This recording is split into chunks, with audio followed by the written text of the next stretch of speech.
I'd like to start by thanking Fordham for running what's been an absolutely unbelievable tournament. I've enjoyed myself immensely through the past 2 days. Shauro for being a great partner. He's dragged me all the way here to semifinals. I'm so grateful for that. And really good friends on side opposite for delivering what I know is going to be very, very intelligent and nuanced off-star case. So that said, we have a case study that I've run on occasion with Shauro. It's my favorite case that we share in common.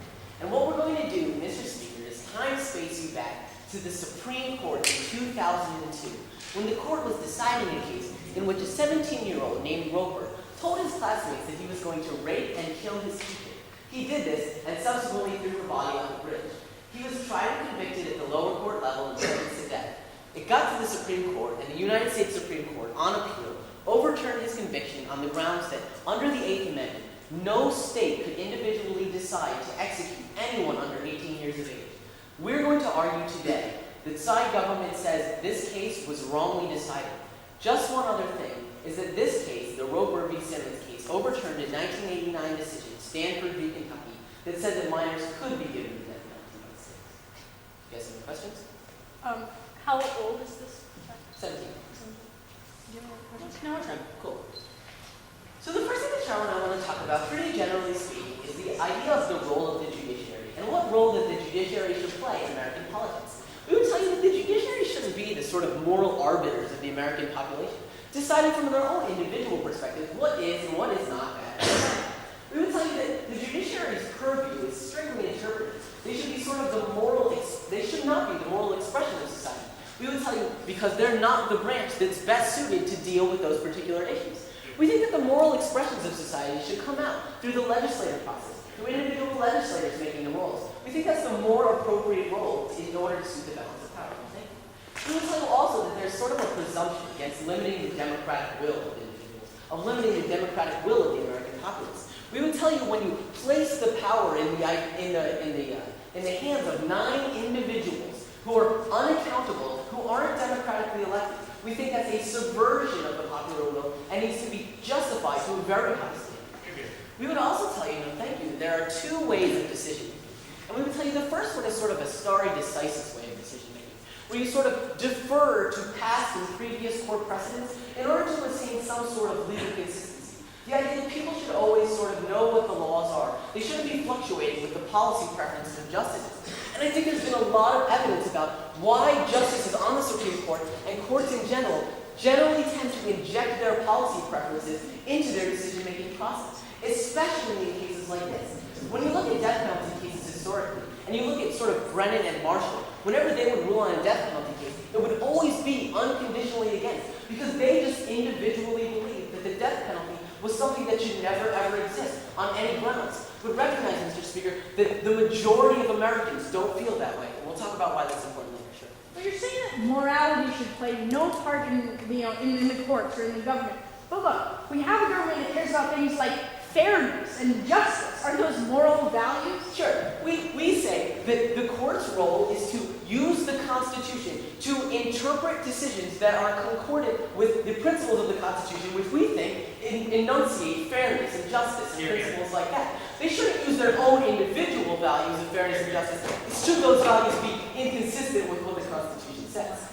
So let's talk about what the Constitution says. This is going to be my second main point of analysis. We're going to talk about the 8th Amendment, because the court did rule that this was unconstitutional according to cruel and unusual punishment clause of the 8th Amendment. And when you look historically at how the court has sort of interpreted the 8th Amendment, they've used this standard called the evolving standards of decency as the way to evaluate what is and what is not cruel and unusual punishment. I think you need to be very careful in this particular instance when you rule that this is cruel and unusual punishment, overturning a previous court decision, because you as the United States Supreme Court or the Supreme Court can never go back on this decision. Legislation can never be passed to the effect of saying that states can actually do this in the future.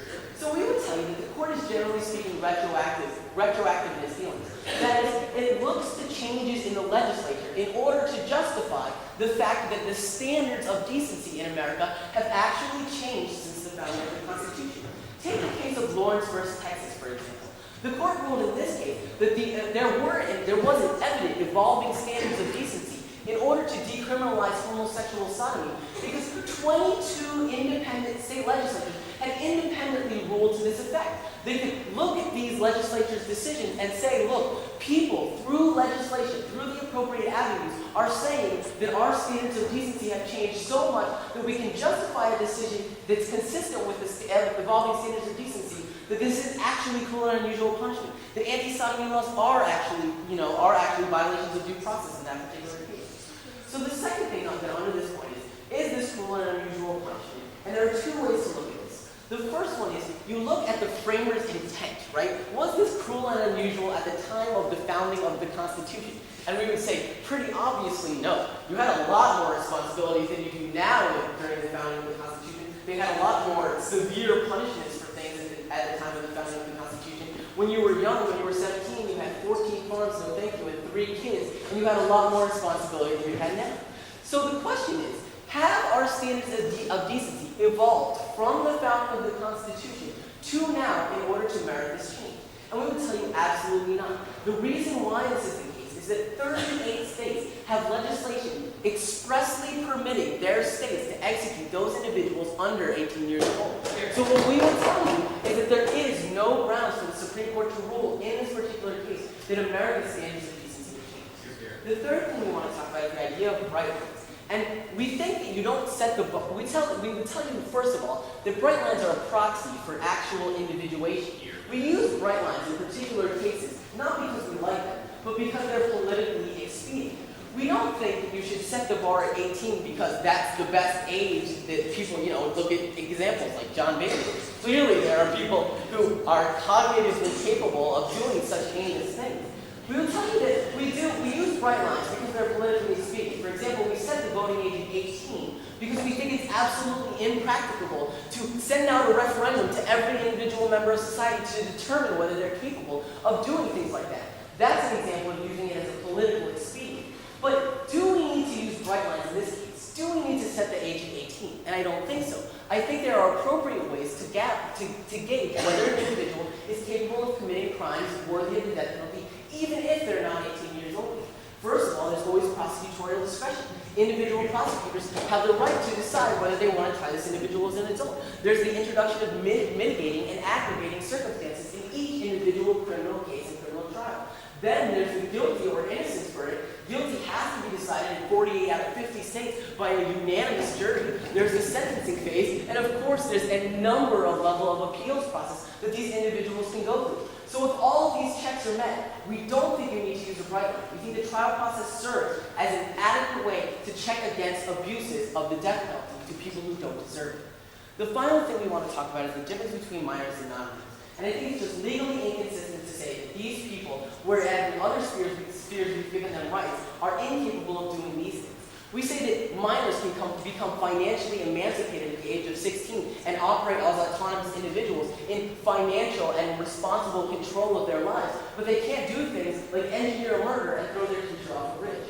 Finally, I want to close on the idea of victims. And I think for victims, the severity of a crime is not decreased just because it was a minor committing the crime. Moreover, we would tell you that localities are best suited to decide this. They're most connected to both parties, and they're going to have the most incentive to try to create justice for each party insofar as whatever crime it is affects the people within their region specifically. Finally, we think there are just going to be fewer victims. There are not going to be any more 17-year-olds in 364 days who think they're going to get away with it just because they're not 18 yet. And we're also going to tell you that this is going to limit gangs and recruitment. They're no longer going to have an incentive to recruit people under 18 just because those individuals can get away with crimes that they normally could. So for all of these reasons, we're very proud to propose. Hear, hear. I thank the Prime Minister for his remarks and announce on the Leader of the Opposition, Adam Groce, to deliver the second constructive speech of this round, not to exceed 8 minutes in length. Hear, hear. Okay, well, of course, thanks to everyone here at Fordham for an excellent tournament. Of course, thanks to SIGO for an interesting.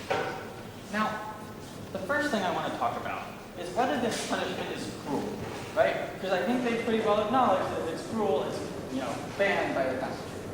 So I think at some level, we have to just look at intuition, right? I think cruel is fundamentally a standard that has something to do with societal norms and with moral beliefs, right? But I think that the vast majority of people in our society inherently see this as a cruel thing to do. See this really in a sense as inhumane, right? Look, we think that children are different than adults. Yes, exactly where the line goes is a little tricky. I'll get back to that later. But there is a real difference, right? What I want to know from them is, would they have any barrier in this, right? Would they actually say that, like, 4-year-olds are okay to execute? Like, where do they want to draw the line, right? I think they have to explain how they're going to deal with the obvious cases.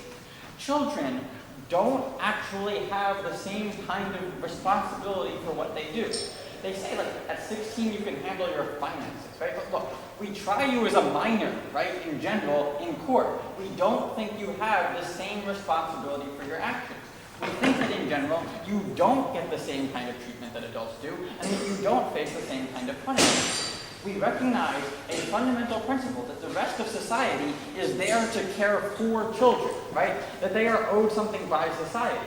And even if they did make the decision to do something, that decision is not just a failure of theirs, but a failure of society at large, which is responsible for raising them and responsible for treating them as in a way that would result in their acting morally, right? Given that what children do is largely a consequence of what the adults of society around them do, then we do believe it's some responsibility to raise children well, then up to some limit, we do think that children need to be treated differently, that they're not as responsible for their actions. The next thing I want to talk about, surprise, surprise, is whether this is an unusual punishment, right? Look, I think it's pretty clear it's unusual, right? Many states don't have it. The states that do basically don't use it, right? It's next to unheard of for someone below the age of 18 to be executed. Internationally, it basically doesn't exist. The only countries that have it are countries that we see as just horribly inhumane and unjust. This means two things. First of all, it means that our society sees this as bad, because the fact that they have it is one of the reasons that people see these governments as unjust and as inhumane. So it says something about how people within our society feel, but it also just clearly means that the punishment is unusual. Sure. If it's so dramatically unusual, isn't that kind of a check to make sure it's not capriciously and arbitrarily applied to, say, 4-year-olds? No. The fact that something's unusual doesn't mean it's being applied intelligently. It means that whether you get it is a matter of which prosecutor or which judge you happen to have, and all sorts of other random factors, right? It doesn't mean it's being applied well. I don't think that makes any sense. Finally, though, I want to talk about intent, because I think what they will recognize in this is that no crime that's deserving of the death penalty doesn't involve a proof of clear intent, right? That this is actually fundamentally important to the situation. Now, this is true of first-degree murder, which is like the reason why most people get the death. Now, I don't think that children are capable of having the same kind of intent that adults do, right? Intent doesn't just mean knowing that someone will die as a result of what you do, right? It means really being morally responsible for that outcome, which means understanding, right? Not just that it's bad, not knowing intellectually that it's bad, but having the life experience that makes you really understand exactly how horrible something like this can be. So I don't think it makes sense then to say that children have the same kind of understanding of what they're doing, the same kind of understanding of their consequences. It's just clearly more forgivable when children do things than when adults do. We know this is true within society. We respond differently when children insult us or do something else dumb than we do when adults do the same thing. We recognize that more things are forgivable or more forgivable than they would be for adults to do them. So I think society as a whole does recognize this as well. So let's go back to case. They talk about the role of the judiciary. And they say, well, they're not meant to be moral arbiters, right? Except here's the thing. The standard that applies here is cruel and unusual. Cruel and unusual is fundamentally a standard that expects some sort of morality to come into play, right? Now, what they should be deciding clearly should be a function of what's in the Constitution, but the Founding Fathers did believe that some base moral standard was up to the court. They did expect the court to overturn these things. They say, well, the Democratic legislature should decide this. But look, there's a reason we have a cruel and unusual punishment check, or for that matter, any other check of that. Constitution, right?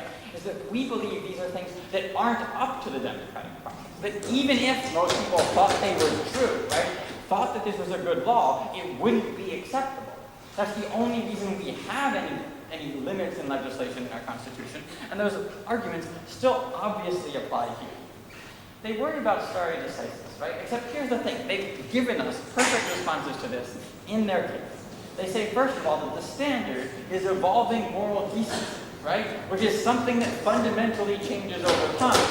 It's not that the Supreme Court is actually reversing its interpretation of constitutional language.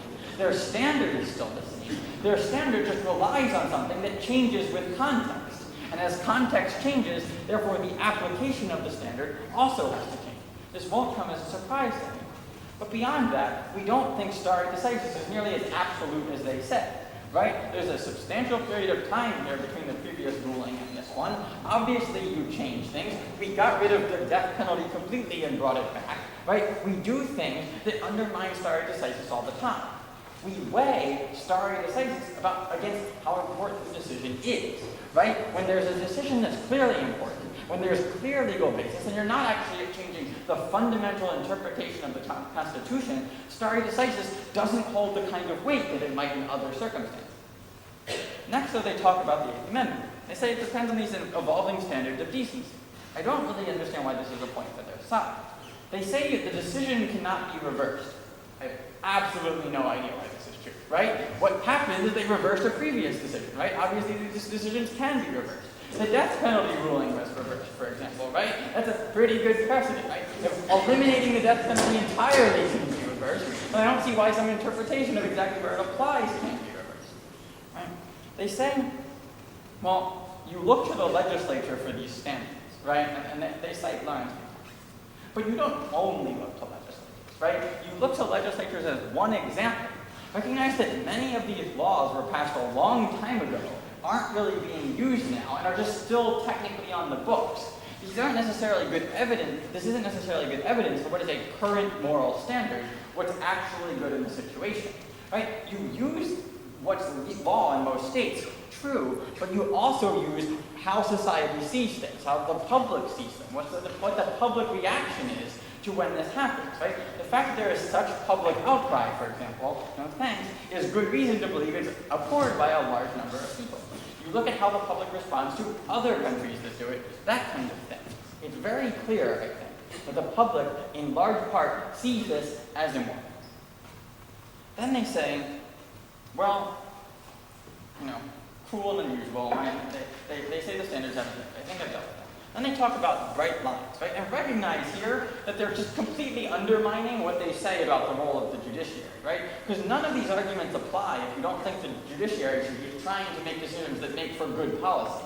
If you think, as they seem to, that you should only be basing things on exactly what the Constitution says, and on exactly what was intended by the Founding Fathers, then whether they would make bad policy is irrelevant, right? That's not what they're claiming is the basis for making constitutional rulings in the first place. So none of these arguments apply by their very own standard. But then they say, we use these as a proxy for individual decisions, right? But we can't make this decision in every circumstance. They talk about prosecutorial discretion, they talk about mitigating circumstances, things like that. And yes, we do consider things like that on an individual circumstance. But there's something to be said for the fact that you are young, that you haven't had this kind of experience, right? That argument isn't going to change on a case-by-case basis. That argument's going to be the same every time. And it seems like we should have a consistent justice system that treats the argument differently, but it doesn't treat the argument differently every time it's made. But besides that, those checks are imperfect. They cause a lot of cost to the system. They cause a lot of harm. Even if you do end up winning on appeal or something, you've spent a lot of time being punished, right? You've gone through a lot of cost, even if you don't deserve whatever punishment occurs. And the fact is, they're not perfect, and they make mistakes all the time. And if we know that something is almost always true, then I think we should err on the side of not executing people who don't deserve to be executed. Recognize that execution is irreversible, and therefore I think deserves a particular amount of care when dealing with. And you should have a very high standard for executing someone, because you can never fix it. Right? They say, yes, victims are just as hurt. Right? True. But we recognize mitigating circumstances all the time that have nothing to do with how much the victims are hurt. It's not just a matter of what's good policy. You don't get to punish people just because you like the outcome.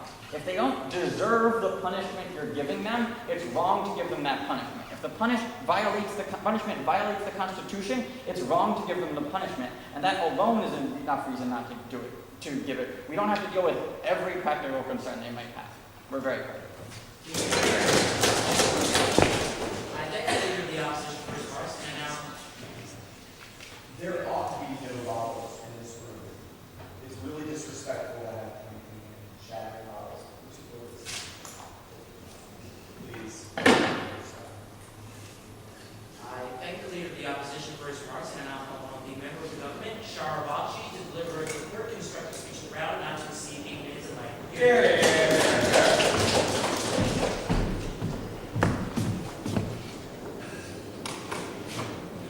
Thank you, Mr. Speaker, Fordham for a great tournament, Tor for being fantastic, and Side Off for an interesting off.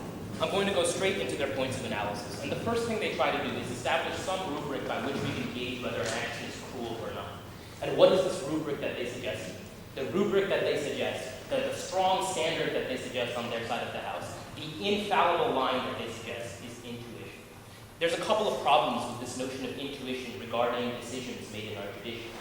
Perhaps they did get it right, that intuition does have something to do with an appropriate moral standard. That's not the question presented in this round. Is intuition an appropriate rubric as a judicial standard? Is what you have to actually talk about, and that's how you actually determine whether a case is correctly adjudicated. What we would ask on our side of the house is intuition simply isn't that rubric. What we would tell you is a lot of times this exact intuition is what allows many judges and many justices to inject their own type of policy because they feel that that policy is intuitively moral, is intuitively giving them a good visceral or a good reaction from having it implemented, not right now. What we would tell you is that a lot of the abuses we talk about judges injecting their own ideas about policies into the court decision, become even more salient when you use the idea of intuition, because intuition is something that simply can't be checked. How do you check this intuition? You can't go to the state legislatures because, hey, their intuition doesn't matter, it's my intuition that matters. I think the type of standard you should use is a standard that has a verification mechanism. And what is that standard? That standard is explicated in the evolving standards of decency, whereby you realize whether the standards have changed from the last court case that actually happened.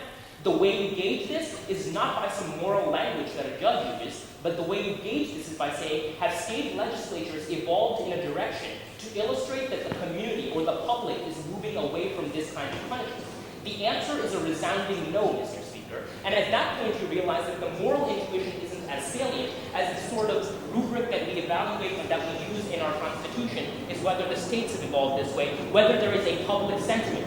Understand you might come up here and talk about a public general intuition, but there's no way for us to gauge that than by the actual policy-making processes that exist. And within those policy-making processes, we use the votes cast by senators that represent the intuitions of the individuals. So if they even want to talk about intuitions, we get that, and the intuition is to have this kind of punishment. The second thing they talk about is this whole idea of children are different, and children are going to be different. As a result, they shouldn't be responsible, and where are you going to draw the barrier? Are you going to kill 4-year-old kids? What we would tell you is that the reason a trial process is very important is because you don't have to rely on general notions or general intuitions of rationality. Instead, for example, in a trial process, you can have a psychological expert come in and determine whether an individual had the faculties to commit a crime and whether he is a 15-year-old that's very stupid or a 15-year-old acting with the rational capacities that an 18, 20, or 30-year-old person would act with. I think that's a great natural check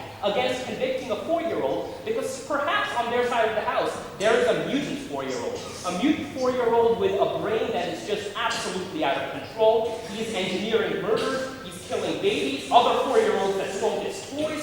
Something like that, Mr. Speaker. And in that case, I suppose if you want to evaluate that rationality, you shouldn't have the bright line because gosh darn it, we should get that mutant 4-year-old. And the way you get it is by having some sort of judicial standard. The next thing they talk about is the whole idea of that, simply because children can live by themselves doesn't mean they have it. I don't think it's an unreasonable standard to use that if we think that children can, or that 16 and 17-year-olds can manage their own finances, live by themselves, and perform all of these kind of secondary tier things, I think the basic moral rubric of these individuals should probably be intact by then. Because if we feel that they're able to exercise these sort of secondary kind of rights that aren't fundamental rights, then at that point we realize they're certainly probably moral enough to know the difference, the very basic difference that's taught at a very early age between right and wrong. I think that this emancipation point really gets to that. The second thing they try to talk about is this unusual?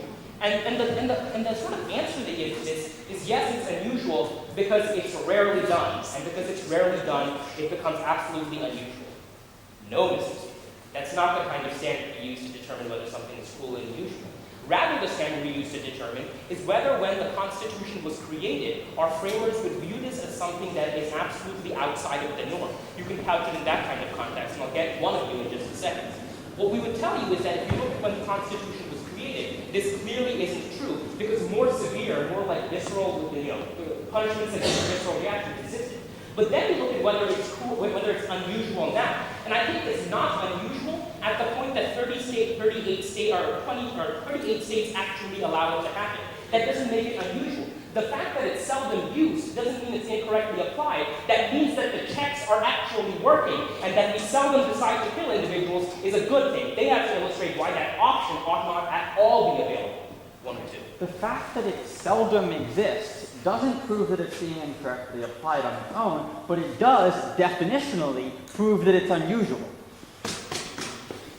Okay, there's several problems with that analysis. Like the standard we use isn't that it's a punishment unusual, but it has to be cruel and unusual. I think that you can't sort of take one part of that and evaluate it on its own. But what we would tell you on our side of the house is that the cruelty standard becomes much more salient in that regard. And the unusualness, like simply because we have a society that has punishment X, but doesn't use punishment X, doesn't make punishment X unjustified. It simply means that there are checks and we don't do certain severe things. I think as a society, simply because we don't progress to the same extreme form of punishment, doesn't mean that the punishment is unjustified. It just means that we think very, very hard before applying that kind of punishment. And I think that's very, very important on our side of the house. The next thing they talk about is this notion of intent, right? Because what they tell you is that children don't have intent, and children don't have as salient of an intent as adults do. And as a result, they shouldn't be held completely responsible.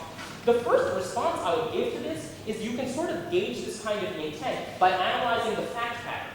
Now, where do you get an analysis of the fact pattern? You get that fact pattern analysis on our side of the house. Understand if you have a situation where the fact pattern dictates that this was an individual who planned this out very meticulously, who did this and then bragged to his friends that he'd never get caught. I think that describes a very salient intent, Mr. Speaker. And on our side of the house, psychological testimony and testimony by these individuals can actually elucidate the intent. I don't think somebody who's 16 or 17 years old has mitigated intent. And if they do have mitigated intent, we don't rely on a bright line on our side of the house. We actually allow for a trial process that gleans the level of intent they have. Understand, if a trial process can glean intent for an adult, certainly a trial process can glean intent for a child, especially somebody who's 16 or 17 years old. Let's go back case side, because a lot of Tor's points go kind of under addressed. And the first thing Tor talks about is the role of the judiciary, and how the judiciary isn't the moral arbiter, and there's an abuse of democratic will. There's a presumption against a democracy that 9 individuals should not be allowed to do this, and there's 2 ways of making decisions, and the sort of stare decisis principle. The first thing we get is that there's fundamentally a morality in our judicial interpretations, and as a result, morality is salient. Tor's first point wasn't that our constitutions and our laws are completely devoid of morality, but instead what it was that morality or those notions of fairness are written within the Constitution. And when those notions change, what we do is not inject our own perceptions of how they change, but actually look at things like voting patterns in the state legislature to see whether the sort of moral aspects or the moral outlooks of the country have changed. It's not a fundamental moral obligation. It's an obligation we allow to the states, realizing that sentencing is something that's not determined in the Constitution. Right? The Constitution that doesn't say everybody must sentence X, Y, and Z, and always must have this type of sentencing. At the point that we leave it to the states, it's not this fundamental inalienable right, because we allow the states some autonomy in this regard. At that point, you realize that if there is that autonomy, it's not this kind of fundamental right that they talk about.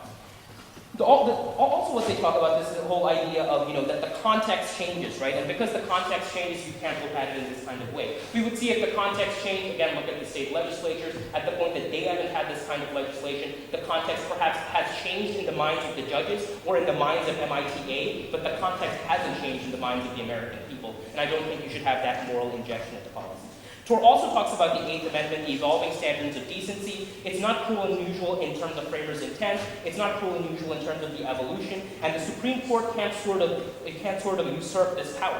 The response we get is it's not the current moral standard, but there's a visceral public reaction against it. Again, what I would tell you is the fact that there's a visceral public reaction against it doesn't necessarily mean that the majority of individuals feel it's an unjustified kind of punishment. Rather, it means that the individuals who are most likely to express themselves, individuals perhaps in civil rights groups and things like that, are expressing their opinions, and as a result, those are the opinions that are being reported to individuals. I don't think that's at all a rubric. I think when you make these decisions, you don't say, what's the cruel and unusual spectrum on CNN this morning? What you actually look to is the government policies that exist, and they don't get that on their side of the house.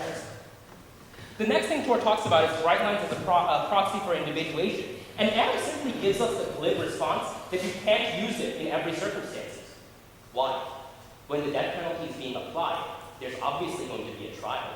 There's obviously going to be a sentencing phase. On our side of the house, you can use it in every single circumstance. And that's exactly why we win this matter. Because on our side of the house, there will not be one single unjustly punished individual, because each individual that is potentially going to be put to death will be somebody that actually goes through the trial process. On their side of the house, I guess the response they can make is, well, the trial process can be wrong. I really want them to do that in MO, because I think at that point they realize that they've kind of shot themselves in the foot when we rely on the trial process for sentencing and criminal justice and things like that. We also talk about how prosecutorial discretion exists. There are many checks, no response. Finally, we talk about minors and non-minors. This point doesn't really get much of a response. What we tell you is this whole idea that they can be financially emancipated and they know the moral codes. What we also tell you is that there's localities are better suited to make laws that pertain to their own area. For example, Hawaii probably has a greater necessity to deter surfer theft than, say, Oklahoma. At that point, you realize that Hawaii can create policies that have that kind of deterrent effect much more than other states. So this is a reason why we have it, why we allow for state autonomy, because each community in each state has the ability to tailor punishments to what kind of result is most appropriate for them. And finally, we talk about less teenagers being in gangs. We don't really get a response. I think this is a good thing, because there's an incentive to not use these kids because they'll be punished as harshly if they're deemed to be smart enough and deemed to be, vitriolic enough. We're very proud to do this.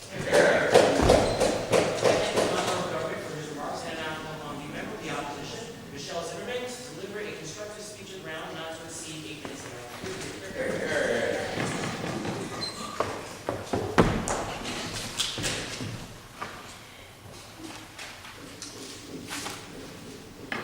All right, well, thanks very much for recognizing me, Mr. Speaker, members of the panel. Of course, I governed for an interesting case, and Adam for a great speech filled with fun. Now, the first thing that Adam talks to you about is this standard of cruel and unusual punishment. The actual standard, which is in fact laid out in the Constitution, which side government thinks we should be particularly relying on, right? I mean, the arguments which they premise their case on is that, we shouldn't be looking to morality and judgments like that. We should look at what's in the Constitution. And what Adam and I are doing on Side Up is taking the exact words in the Constitution and trying to figure out what they mean. So, just a bit of perspective. So the first word that we take is the word cruel. Is it cruel? Now, side government has a problem with the idea that we use intuition, right? Like, we said the word intuition. I'm sorry about that. It seems like, perhaps a bad judicial standard to side government because it's subjective and things like that.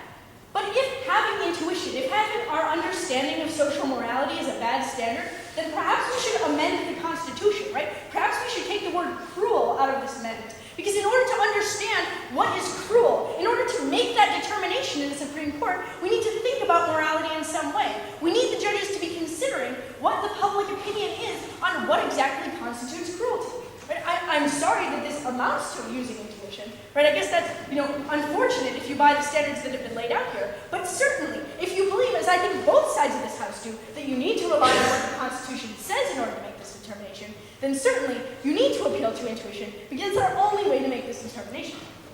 I'd also point out that we're not using the judge's personal intuition, but what they personally like or dislike, as side government seems to think. Right? We're talking about general societal intuition. We're talking about norms and things like that. Now, the sort of preemptive response that we hear about this is like, no, we don't want to look at this. We just want to look at things like legislatures and stuff like that. Realize that there are lots of ways which we should be gauging societal intuition. Look at things like, what things are deemed appropriate to protest about, right? So what do people feel is that outrageous, look at the sort of general public sentiment with regards to different foreign countries, right? Like, look at the practices in foreign countries and how Americans tend to feel about those countries. There are a lot of ways in which we can understand and gauge what that societal intuition actually is. So then, what we hear is that we should have the legislatures decide, which I think is an incredibly problematic point for the government, right? What is the Supreme Court there to do? Why are they considering what the Constitution says?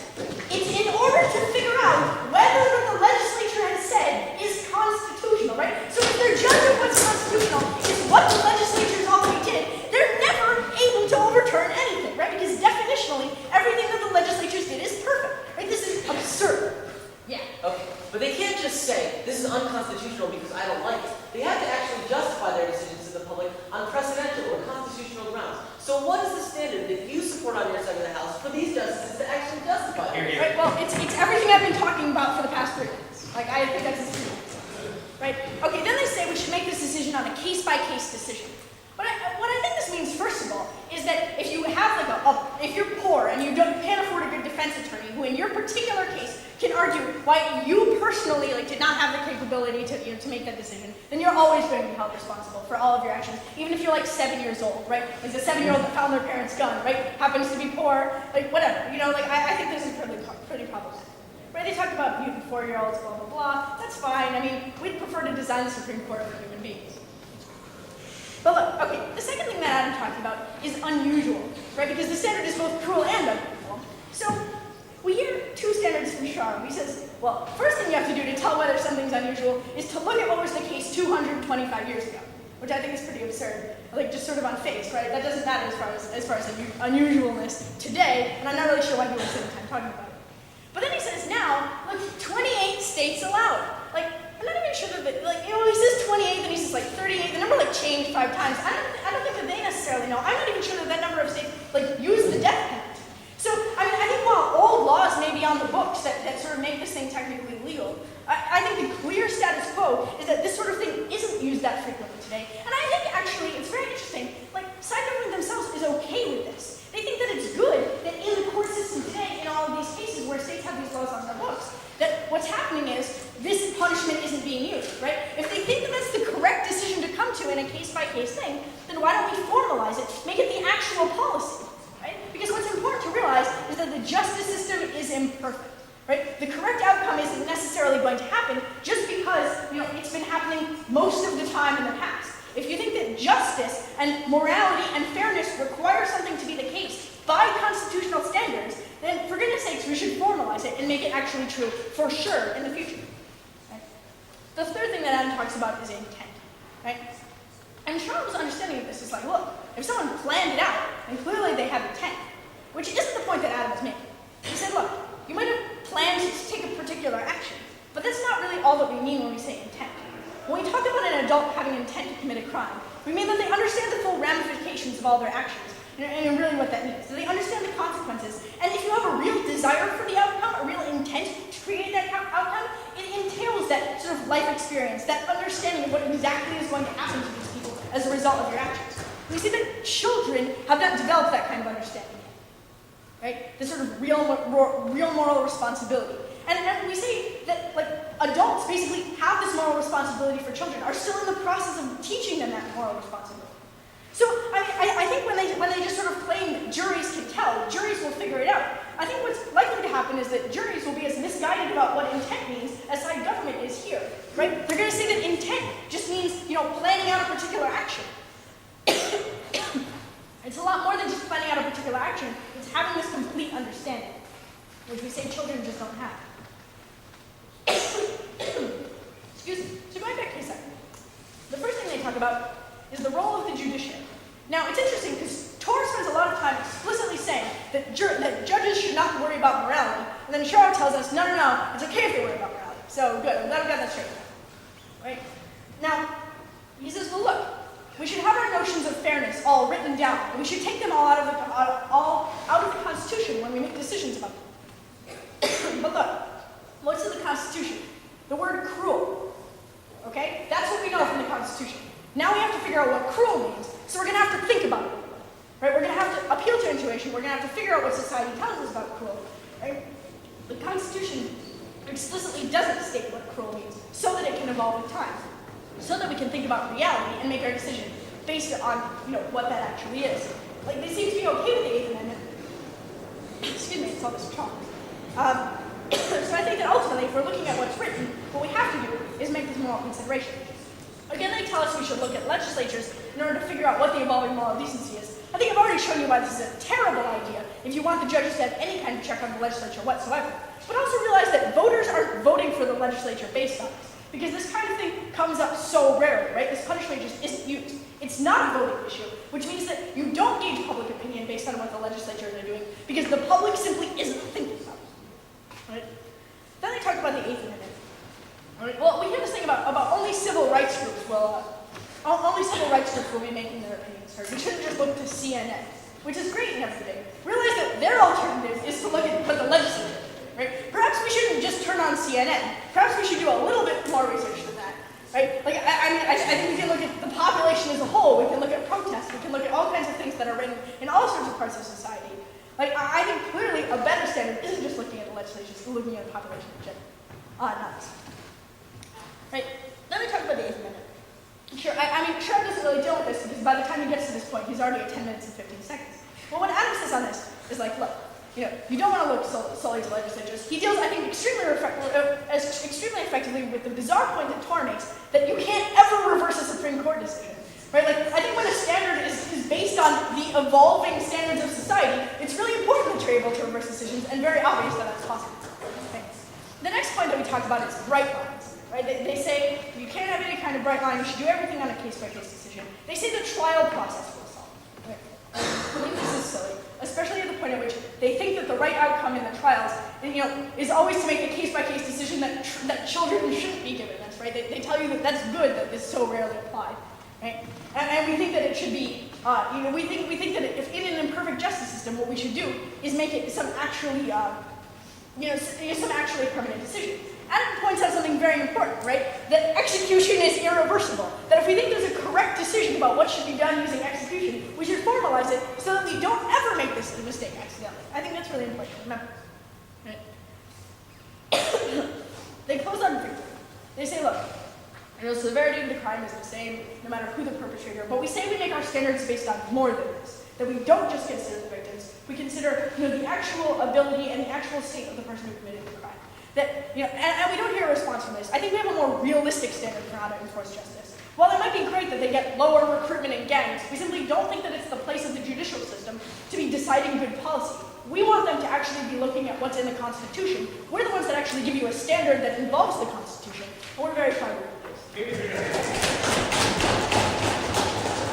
Members of the opposition, and now we call the leader of the opposition, Adam Groce, to deliver the first rebuttal speech of this round onto the C4 organization. Reminding you that while new examples are welcome, new arguments are not.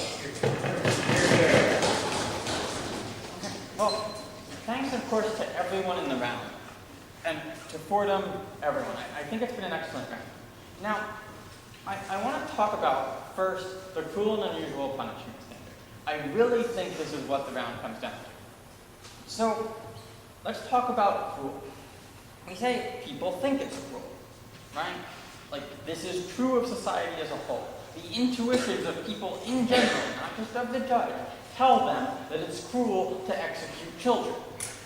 We say there's a public response to it that's very clear, both in response to our government on the occasions that they do it, and in response to other governments that have this punishment. Right? That you can clearly see this. And that the public in general treats children very differently and recognizes a real difference in what morality should apply to children versus what should apply to their parents, right? What they don't deal with is this idea that what the public sees is that parents are responsible for making their children act in a reasonable way, right? That it's up to parents to raise their children well, and that if children do bad things, that's partly a consequence of the parents' bad raising of their children. This is something that's recognized by society as a whole, and society as a result doesn't hold children as culpable for their actions as they hold adults. Recognize that the death penalty is an extreme thing. It's the most extreme thing in our society. So if you think that we don't hold children to the same standard as adults, we hold them to a lesser standard, then they don't deserve the most extreme punishment we have. Now, we also say it's unusual. We say there are some old laws on the books, a questionable number, right, that are barely ever used and that doesn't exist anywhere else in the country where we believe there's a just government, anywhere else in the world, right? These things just show that it's unusual. Their response to these arguments is things like, well, just because it's, unusual doesn't mean it's unfair or unjust or that that it's not being applied well. But that's not what we're claiming with these arguments. What we're claiming is that it's unusual, and that's definitionally true.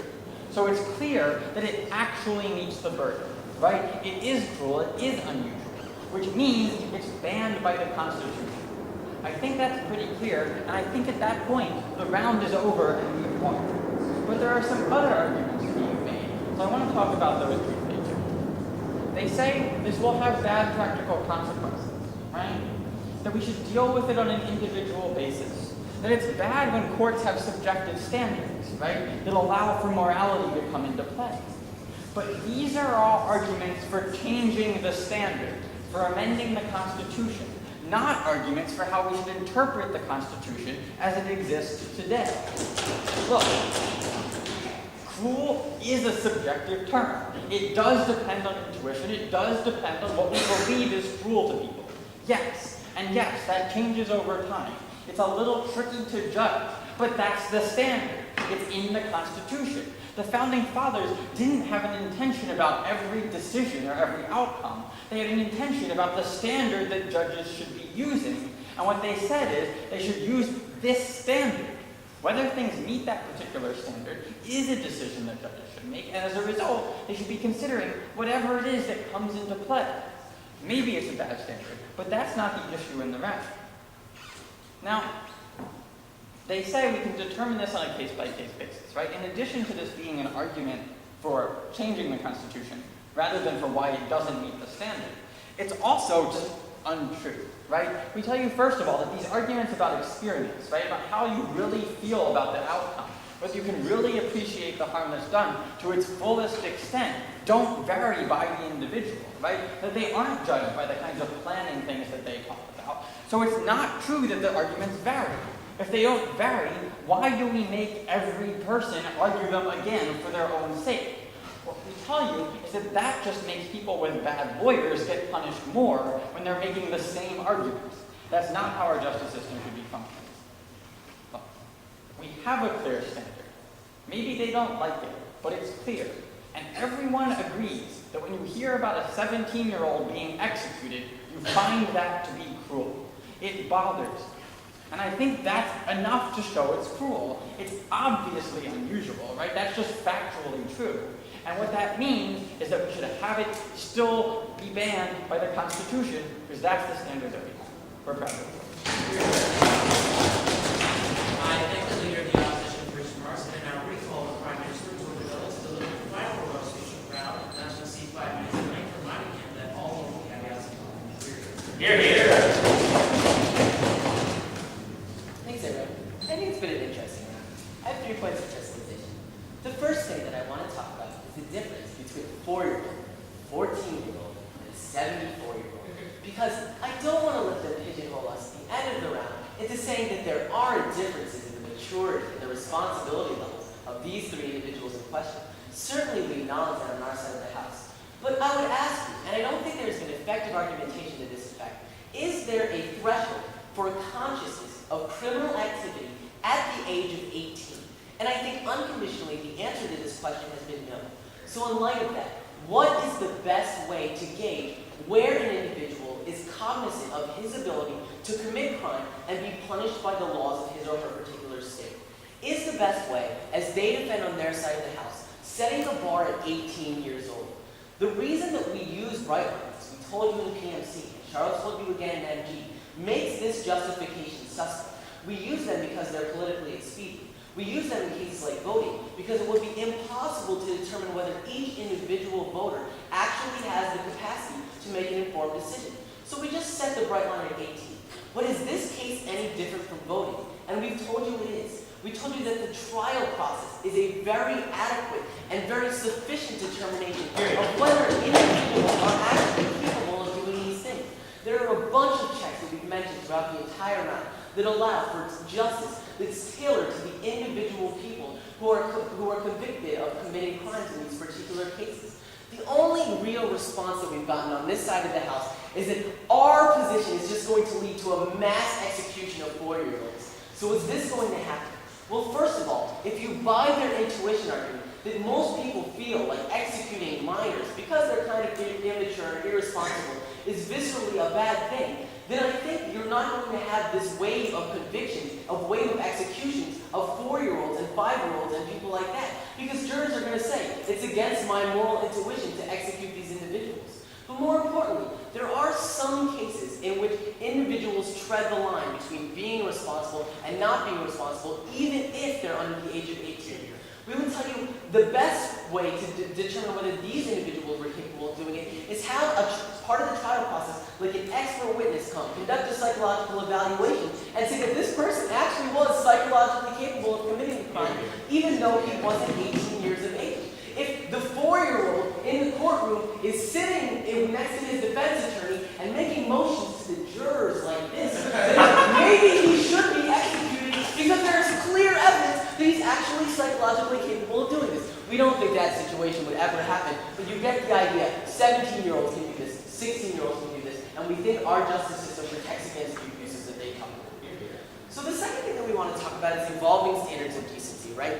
Because the framers said that kids can die. That was how this cruel and unusual punishment was understood at the time of the framers. But the court said in response to this, maybe the original intent of the framers was too restrictive. So they built in this exception. They built in the exception that says, in order to determine that something is cruel and unusual punishment, that wasn't cruel and unusual punishment at the time of the framing of the Constitution, you have to show that there is an evolving standard of decency. So how do we prove that on our side of the house? We think the best way, we think the precedential way, is to show that there has been legislative action taken in this particular amendment, right? We would tell you that when 38 states explicitly allow for the execution of minors, there hasn't been this public consciousness that they talk about that leads to this legislative action, like it was in Lawrence v. Texas. But more importantly, maybe it isn't legislative action that is the best way of determining it.